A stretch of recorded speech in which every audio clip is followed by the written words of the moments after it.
नमस्कार, मी श्वेता अंकले. तरुण भारत न्यूज बुलेटिनमध्ये आपल्या सर्वांचे स्वागत. आता पाहूया ठळक घडामोडी. मराठा रेजिमेंट सेंटर बेळगाव येथे 31 आठवड्यांच्या कठोर आणि शिस्तबद्ध लष्करी प्रशिक्षणाचा समारोप बुधवारी झाला. या निमित्ताने 6व्या अग्निवीर तुकडीचा भव्य शपथविधी समारंभ मोठ्या दिमाखात पार पडला. यावेळी एकूण 484 अग्निवीरांनी राष्ट्रनिष्ठेची शपथ घेतली. समारंभाचे निरीक्षण मेजर जनरल हरिभास्करन पिल्ले, एडीजी रिक्रुटिंग यांनी केले. परेड दरम्यान अग्निवीरांनी प्रदर्शित केलेला उत्कृष्ट शिस्त, उत्तुंग जोश आणि निर्दोष ड्रिलचे त्यांनी विशेष कौतुक केले. राष्ट्रीय ध्वज, रेजिमेंटल ध्वज आणि पवित्र ग्रंथांच्या साक्षीने अग्निवीरांचा शपथविधी पार पडला. समारंभाला अग्निवीरांचे पालक, माजी सैनिक, मान्यवर, एनसीसी कॅडेट्स तसेच विद्यार्थी मोठ्या संख्येने उपस्थित होते. परेडचे नेतृत्व अग्निवीर पवन यल्लाकुरी यांनी केले. प्रशिक्षणात उत्कृष्ट कामगिरी करणाऱ्या अग्निवीरांना यावेळी पारितोषिके प्रदान करण्यात आली. यामध्ये अग्निवीर सूरज मोरे यांना सर्वोत्कृष्ट अग्निवीर म्हणून नाईक यशवंत घाटगे व्हीसी पदक देऊन गौरवण्यात आले. शपथविधीनंतर शरकत वॉर मेमोरियल येथे वीर सैनिकांना श्रद्धांजली अर्पण करण्यात आली. त्यानंतर अग्निवीरांच्या पालकांना गौरव पदक प्रदान करून मराठा रेजिमेंटल सेंटरतर्फे मानाचा सन्मान करण्यात आला. येत्या 8 डिसेंबरपासून बेळगावातील सुवर्ण विधानसौधात सुरू होणाऱ्या विधानमंडळाच्या हिवाळी अधिवेशनाच्या पार्श्वभूमीवर सर्व विभागांनी अचूक समन्वय साधत कार्य करावे. अधिवेशनात कोणताही अडथळा येऊ नये यासाठी सर्व तयारी वेळेत पूर्ण करा, असे स्पष्ट निर्देश जिल्हाधिकारी मोहम्मद रोशन यांनी दिले. आज बुधवारी सुवर्ण विधानसौधात पार पडलेल्या अधिवेशन पूर्व तयारी बैठकीत जिल्हाधिकारी बोलत होते. अधिवेशनासाठी गठीत विविध समित्या आणि उपसमित्यांनी आपापली जबाबदारी नीट पार पाडावी. वस्ती, भोजन, वाहतूक व्यवस्था काटेकोर असावी. कोणतीही त्रुटी होणार नाही याची दक्षता घ्यावी, असे त्यांनी स्पष्ट केले. मुख्यमंत्री, उपमुख्यमंत्री, मंत्री, आमदार, अधिकारी व कर्मचाऱ्यांच्या निवासासाठी योग्य सुविधा तयार ठेवण्याचे आणि अधिवेशन पाहण्यासाठी येणाऱ्या विद्यार्थ्यांसाठी मिनी बस सुविधा देण्याचे आदेशही त्यांनी दिले.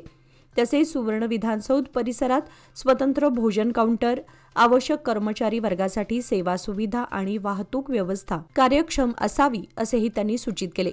प्रत्येक विभागाने आपापल्या कामामध्ये तडजोड न करता जबाबदारी पार पाडावी, असे निर्देश त्यांनी बैठकीच्या शेवटी केले.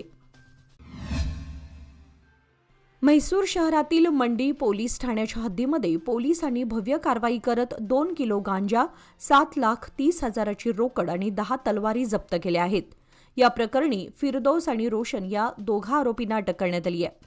पोलिसांनी दिलेल्या माहितीनुसार मंडी पोलीस ठाण्याच्या पथकाने गोपनीय माहितीच्या आधारे ही कारवाई केली. आरोपींच्या ताब्यातून अंमली पदार्थांसह मोठ्या प्रमाणावर रोकड आणि शस्त्रास्त्रे जप्त करण्यात आली आहेत. या प्रकरणी मंडी पोलीस ठाण्यात गुन्हा दाखल करण्यात आला असून पुढील तपास सुरू आहे. गांजा व शस्त्रांचा वापर नेमका कशासाठी करण्यात येत होता याचा छडा लावण्याचा प्रयत्न पोलिसांकडून सुरू आहेत.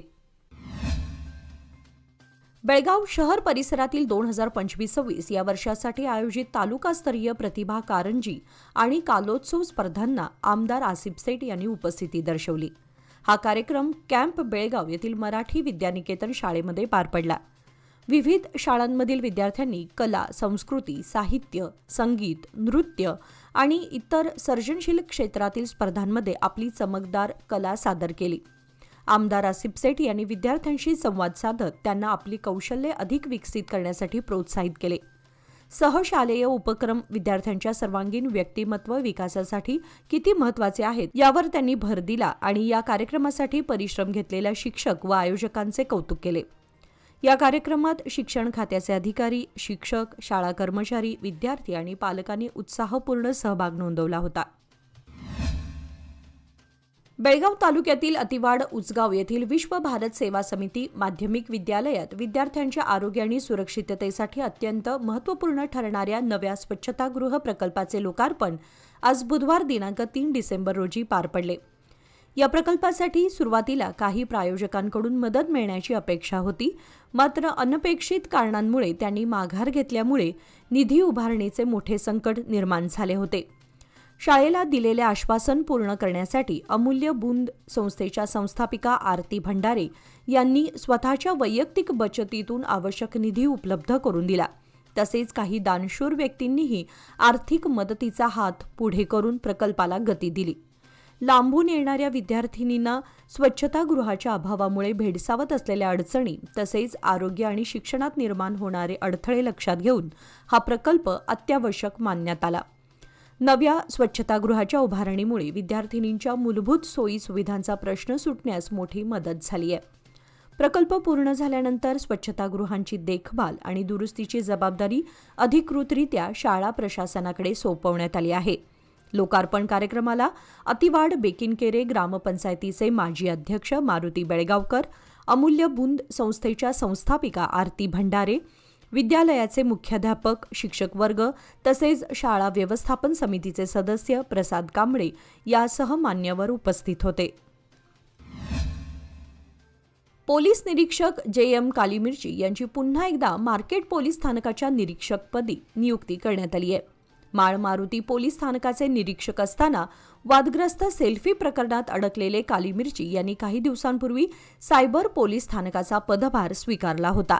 मात्र आता पुन्हा त्यांची सायबर पोलीस स्थानकाच्या लगत असलेल्या बेळगाव शहरातील मार्केट पोलीस स्थानकाच्या निरीक्षकपदी बदली करण्यात आली आहे.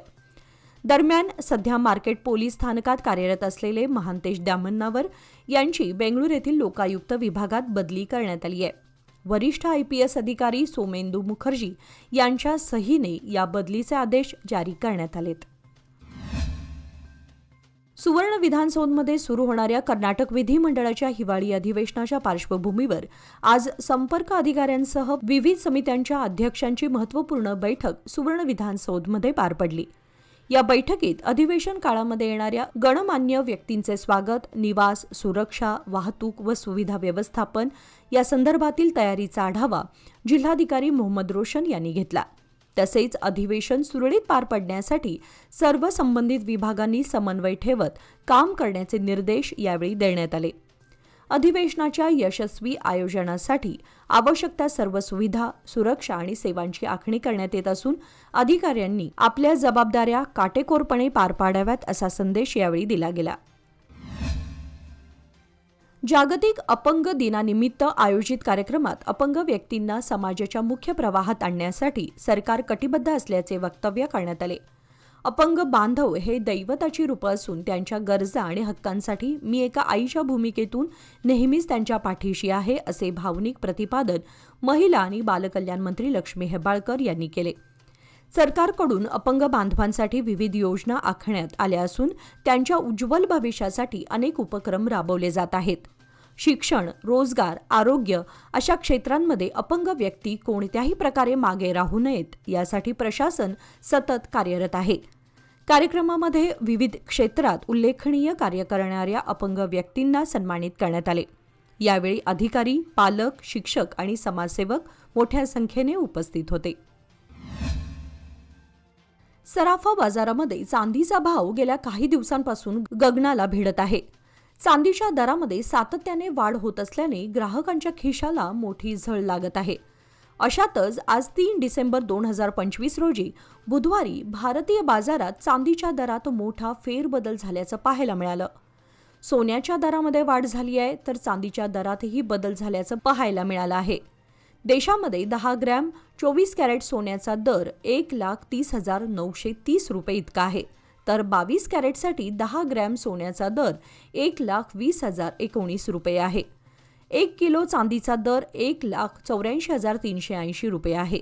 याशिवाय 10 ग्रॅम चांदीचा दर 1,844 रुपये इतका आहे. उत्पादन शुल्क, राज्य कर आणि मेकिंग शुल्कामुळे सोन्याच्या दागिन्यांच्या किमती भारतभर बदलतात.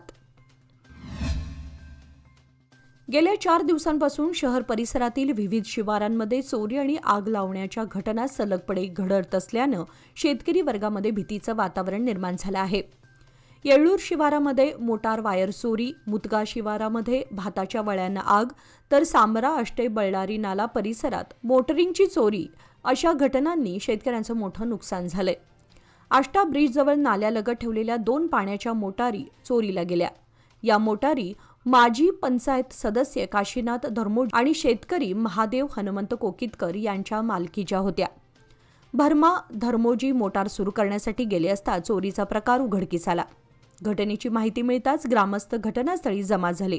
तसेच ग्रामपंचायत उपाध्यक्ष आणि सदस्यांनीही पाहणी केली. काशीनाथ धर्मोजी आणि कोकितकर यांनी मारिहाळ पोलीस ठाण्यामध्ये तक्रार दाखल केली असून तपास सुरू आहे. या प्रकारांमुळे शेतकरी वर्ग त्रस्त झाला असून ग्रामीण पोलिसांनी सतर्क राहून गस्त वाढवावी अशी मागणी होत आहे. शिवारात सुरक्षिततेच्या उपाययोजना आणि सीसीटीव्ही यंत्रणा बसवण्याची गरज असल्याचं शेतकऱ्यांचं म्हणणं आहे. या प्रकरणी मारिहाळ पोलीस स्थानकात तक्रार दाखल करण्यात आली आहे. खानापूर तालुक्यातील वरकड गावामध्ये काल मंगळवारी रात्री उशिरा घडलेल्या घटनेने गावकऱ्यांमध्ये भीतीचं वातावरण निर्माण झालं आहे. एका गोठ्यामध्ये शिरून बिबट्याने एका गायीवर हल्ला करत तिला ठार मारल्याची धक्कादायक घटना उघडकीस आली आहे. स्थानिक शेतकरी सिंधू रामू खरात यांनी आपल्या जनावरांच्या गोठ्यामध्ये नेहमीप्रमाणे गाय बांधली होती. मात्र आज बुधवारी सकाळी गोठ्याकडे गेल्यावर त्यांनी गायीचा मृतदेह रक्ताच्या थारोळ्यात पडलेला पाहिला. गायीच्या पोटावर स्पष्ट ओरखडे आणि फाडलेली जागा दिसून आली, ज्यावरून बिबट्याच्या हल्ल्याची शक्यता निश्चित करण्यात आली. घटनेची माहिती मिळताच लोंढा वन विभागाचे अधिकारी तत्काळ घटनास्थळी दाखल झाले. त्यांनी घटनास्थळाची पाहणी केली आणि नंतर लोंढा येथील पशुवैद्यकीय अधिकाऱ्यांच्या मदतीने पंचनामा करण्यात आला. बिबट्याच्या या अचानक झालेल्या हल्ल्यामुळे गावकऱ्यांमध्ये भीतीचं वातावरण निर्माण झालंय. वन विभागाकडून या घटनेचा अहवाल तयार केला जात असून शेतकऱ्यांच्या नुकसानीसाठी भरपाई देण्याच्या प्रक्रियेस सुरुवात करण्यात आली आहे. अनगोळ परिसरातील रहिवाशांनी शहरातील मालमत्ता हक्क आणि महसूल नोंदणी संदर्भात महत्त्वपूर्ण मागणी जिल्हाधिकारी मोहम्मद रोशन यांच्याकडे सादर केली आहे. SY क्रमांक 35, 35A, 36B, 38, 662, 661, 744, 750 या मालमत्तांच्या नावे शहर सर्वेक्षण उतार्यात नोंद करून अनगोळ क्षेत्रासाठी स्वतंत्र मालमत्ता महसूल पत्र उघडण्याची मागणी करण्यात आली आहे. या मागणीसाठी माजी नगरसेवक विनायक गुंजटकर यांच्या नेतृत्वाखाली अनगोळ येथील नागरिकांनी सोमवारी सकाळी जिल्हाधिकाऱ्यांची भेट घेतली आणि निवेदन सादर केले. यावेळी गुंजटकर यांनी विषयाची सविस्तर माहिती जिल्हाधिकाऱ्यांना दिली. निवेदनाचा स्वीकार करत जिल्हाधिकारी मोहम्मद रोशन यांनी उपसंचालक भूमी अभिलेख विभागाशी तात्काळ संपर्क साधून योग्य ती माहिती घेतली जाईल आणि मागणी संदर्भात लवकरच आवश्यक ती कार्यवाही केली जाईल असे आश्वासन दिले. या मागणीमुळे अनगोळ भागातील नागरिकांच्या दीर्घकालीन मालमत्ता नोंदणी समस्येच्या सोडवणुकीस गती मिळण्याची अपेक्षा व्यक्त केली जात आहे. बैलहोंगल तालुक्यातील होळीहोसर गावामध्ये सोमवारी शॉर्ट सर्किटमुळे मोठी आग लागून 3 घरे पूर्णतः जळून खाक झाली. या दुर्घटनेत बाळेश हजेर, लक्ष्मण दवळे आणि किरण हजेर यांच्या घरांचं मोठं नुकसान झालं. आगीमध्ये घरातील दैनंदिन वापराचे साहित्य, सोन्याचे दागिने तसेच रोख रक्कम भस्मसात झाली. आग भडकण्याचा वेग पाहता मोठ्या अनर्थाची शक्यता होती. मात्र अग्निशामक दलाने तत्परतेने धाव घेत परिस्थिती आटोक्यात आणली. ही घटना बैलहोंगल पोलीस ठाण्याच्या हद्दीत घडली असून पोलीस पुढील तपास करत आहेत. स्थानिक नागरिकांनी प्रशासनाकडे तात्काळ मदतीची मागणी केली आहे. बेळगाव जिल्ह्याच्या विभाजनाची मागणी पुन्हा एकदा जोर धरू लागली असून गोकाक जिल्हा निर्मितीच्या मागणीसाठी स्थानिक पातळीवर सुरू असलेल्या आंदोलनाला मोठा वेग मिळालाय. या पार्श्वभूमीवर बुधवारी पुकारण्यात आलेल्या गोकाक बंदला व्यापाऱ्यांनी उत्स्फूर्त प्रतिसाद दिला. शहरातील बहुतांश दुकाने, व्यापारी प्रतिष्ठाने आणि व्यावसायिक आस्थापनांनी स्वयंस्फूर्तपणे बंदमध्ये सहभाग नोंदवून आंदोलनास पाठिंबा दर्शवला. बंद दरम्यान शहरात वातावरण शांत होते. मात्र आंदोलनकर्त्यांचा उत्साह आणि जनसमर्थन यामुळे मागणीला नवं बळ मिळाल्याचं दिसून आलं. बेळगाव जिल्ह्याचे विभाजन करून स्वतंत्र गोकाक जिल्हा करण्यात यावा अशी नागरिकांची ठाम मागणी असून पुढील काही दिवसात हे आंदोलन अधिक तीव्र होण्याची शक्यता व्यक्त केली जात आहे. रायबाग तालुक्यातील मेकळी आदर्श शाळेच्या विद्यार्थ्यांनी बस वेळेवर न आल्याच्या तक्रारीमुळे आज बस स्थानकात आंदोलन करत बसेस अडवून जोरदार निदर्शने केली. दररोज सुमारे 10 किलोमीटर प्रवास करणाऱ्या जवळपास 400 विद्यार्थ्यांना केवळ 2 बसेसवर अवलंबून राहावं लागत असल्यानं मोठ्या अडचणी निर्माण होत आहेत. सकाळी शाळेत पोहोचणं आणि संध्याकाळी घरी परत जाणं विद्यार्थ्यांसाठी अत्यंत कठीण झालं आहे. शाळा सुटल्यानंतर विद्यार्थी कसेबसे बस स्थानकात पोहोचतात. मात्र बाहेरगावच्या बसेस वेळेवर सुटल्याने त्यांना बस मिळण्यात अडथळे येतात. अनेकदा विद्यार्थ्यांना रात्री उशिरापर्यंत थांबावं लागतं, ज्यामुळे घरी परतणं अधिकच कठीण होतं. विद्यार्थ्यांची स्पष्ट मागणी आहे की बस सेवेची संख्या वाढवावी आणि बस वेळापत्रकाचे काटेकोर पालन करावे, जेणेकरून त्यांच्या शिक्षणावर परिणाम होणार नाही. या गंभीर समस्येकडे प्रशासनाने तातडीने लक्ष देण्याची गरज असल्याचे विद्यार्थ्यांनी सांगितले. समावेशन आणि करुणेच्या भावनेला अधोरेखित करणाऱ्या हृदयस्पर्शी उपक्रमांतर्गत पही वाइब्स फाउंडेशनने आंतरराष्ट्रीय दिव्यांग दिनाच्या निमित्ताने बेळगावच्या ऑटोनगर येथील अजय बहिर मुलांच्या प्राथमिक व उच्च माध्यमिक निवासी विद्यालयात विशेष कार्यक्रम आयोजित केला. थंडीच्या तीव्रतेचा विचार करून फाउंडेशनतर्फे सर्व 60 निवासी विद्यार्थ्यांना ब्लँकेट्सचे वितरण करण्यात आले, ज्यामुळे हिवाळ्यात त्यांना मायेची ऊब मिळणार आहे. या उपक्रमामुळे विद्यार्थ्यांच्या चेहऱ्यावर आनंद फुलला असून दिव्यांग व्यक्तींच्या सक्षमीकरणासाठी आणि समाजातील एकात्मतेसाठी फाउंडेशनची वचनबद्धता अधिक दृढ झाली. कार्यक्रमात आयोजकांनी या उपक्रमात योगदान दिलेल्या प्रत्येक सदस्याचे मनपूर्वक आभार मानले. विशेषतः उपस्थित मान्यवर संस्थापक व संचालिका रक्षा यू, ॲडव्होकेट भुविका होसेट्टी, H.O. कुमारस्वामी, विजय कणेरी, शिवानंद हिरेमठ आणि किरण नरगुंदकर यांचे अमूल्य योगदान लाभले. हा सद्भावनेचा उपक्रम समाजात एकत्रित प्रयत्नांनी अर्थपूर्ण बदल घडवता येऊ शकतो याची प्रेरणा देणारा ठरला. बेळगाव शहरातील RPD क्रॉसजवळ बुधवारी सकाळी एका 4 चाकी वाहनाच्या धडकेत गाय गंभीर जखमी झाली. गायीचा जीव गोरक्षकांच्या तत्परतेमुळे वाचवण्यात यश आले. या घटनेनंतर गायीला मुक्तपणे संचार करण्यास रस्त्यावर सोडणाऱ्या मालकाविरुद्ध टिळकवाडी पोलीस ठाण्यामध्ये गुन्हा दाखल करण्यात आलाय. तसेच अपघात घडवणाऱ्या वाहन चालकावरही गुन्हा दाखल करण्यात आला आहे. गाय शहरामध्ये मोकाट फिरत असताना रस्त्यावर अचानक एका 4 चाकी वाहनाने तिला जोरदार धडक दिली, ज्यामुळे गाय गंभीर जखमी झाली.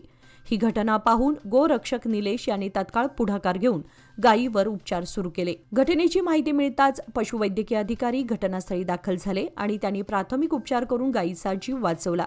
शहरात मोकाट जनावरांच्या संख्येत वाढ होत असून संबंधित प्रशासनाने याकडे गांभीर्याने लक्ष देण्याची गरज आहे, असे नागरिकांचे म्हणणे आहे.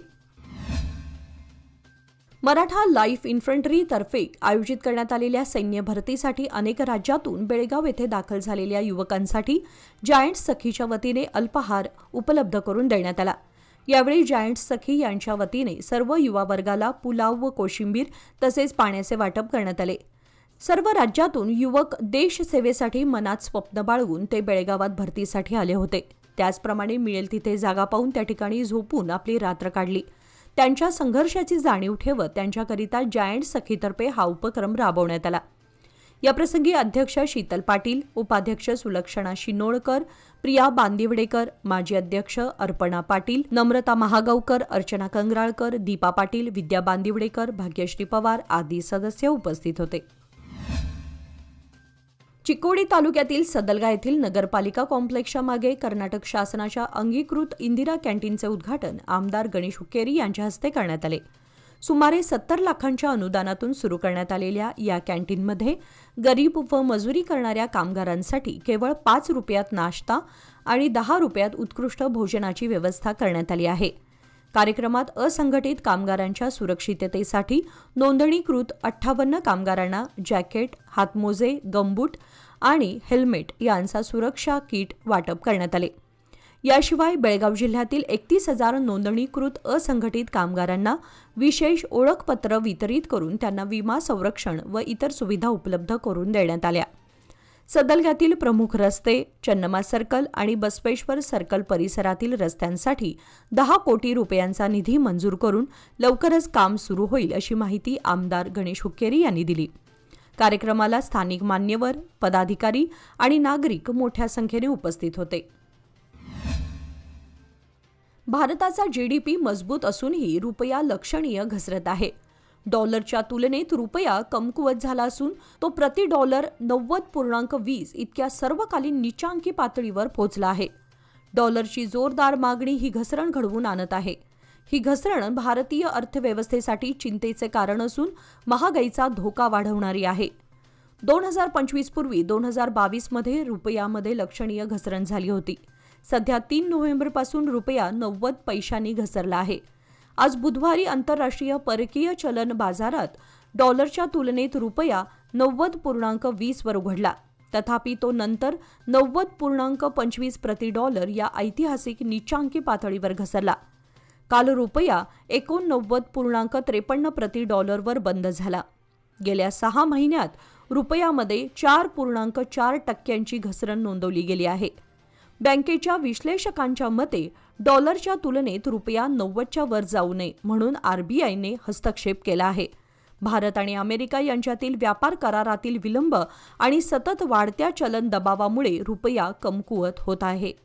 याचबरोबर आजचे बातमीपत्र इथेच संपले. अधिक माहिती आणि ताज्या घडामोडींसाठी पाहत रहा तरुण भारत न्यूज चॅनल. तसेच आमच्या चॅनलला लाईक, शेअर आणि सबस्क्राईब करायला विसरू नका. आणि विश्वासार्ह बातम्यांसाठी दररोज वाचा दैनिक तरुण भारत. धन्यवाद.